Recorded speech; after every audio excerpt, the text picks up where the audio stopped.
सुनो बच्चों, मैं कुछ दिनों के लिए तुम्हारी मौसी के यहाँ जा रही हूँ। कोई भी शैतानी नहीं करेगा।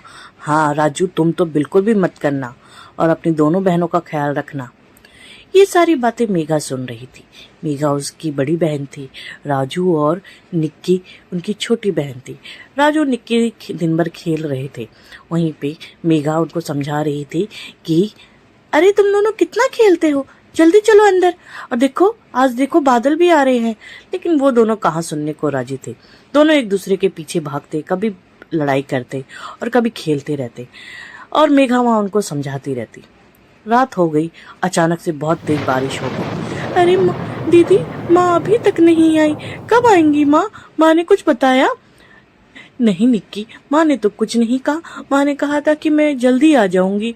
और देखो अभी कितनी तेज बारिश हो रही है और अभी तक माँ नहीं आई। राजू तो बेचारा डरने लगा। मेघा ने दोनों भाई बहन को समझाकर घर के अंदर ले आई और सोचने लगी, पता नहीं माँ कहाँ रह गई और इतनी रात हो गई।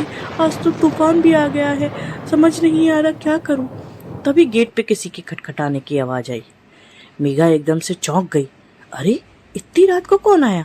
कहीं माँ तो नहीं आ गई? एक बार जाके देखती हूँ, शायद माँ आ गई हो। अरे यहाँ तो कोई नहीं है।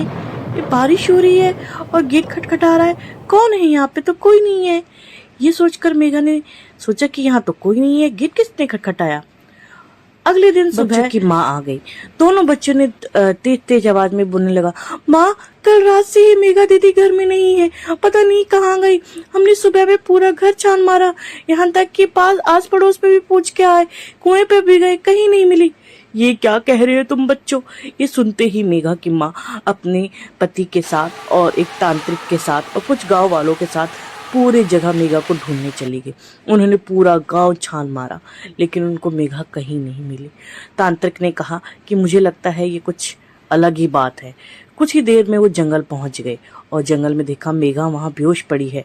तांत्रिक ने कहा, मैंने पहले ही कहा था, लगता है इस चुड़ैल का काम है जो कि इस जंगल में रहती है। जल्दी से चलो और मेघा को ले चलो। सबने मेघा को उठा के घर ले आए और मेघा को वहां पे बिठाया आराम से और सारी बातें पूछी।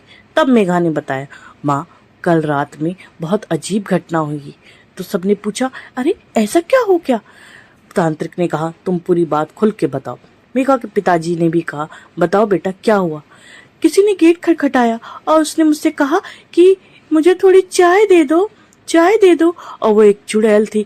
मैंने उसको जैसे ही चाय दिया, वो मुझे उठा के गुफा में ले गई और गुफा में जाके मुझे बोलने लगा, मैं चाय वाली चुड़ैल हूँ, अब तू यहीं मरेगी ताकि मुझे और शक्तियाँ मिले। और उसने मुझे बहुत मारने की कोशिश की और मैं वहीं बेहोश हो गई।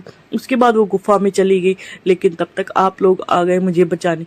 ये सब सुन के सारे गाँव वाले बहुत गुस्सा हो गए। उन्होंने कहा, आज तो इस चुड़ैल को ठिकाना लगाना ही पड़ेगा। सबने अपने अपने हथियार हाथ में ले लिए, तांत्रिक ने भी, और सब एक मंदिर के पास जा पहुंचे। तांत्रिक ने चुड़ैल को खूब मारा, खूब उसके साथ लड़ाई की। चुड़ैल भी कहाँ मानने वाली थी, उसने भी खूब सारी शक्तियों का प्रयोग किया।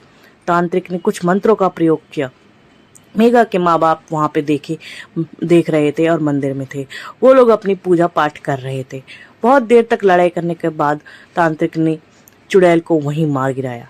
तब तांत्रिक ने उनकी माँ से और कहा, जाओ अब आप लोग सुरक्षित हो। तब वो वापस घर आए।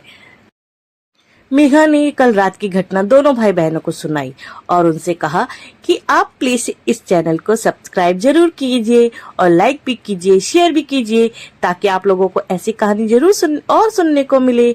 Bye bye.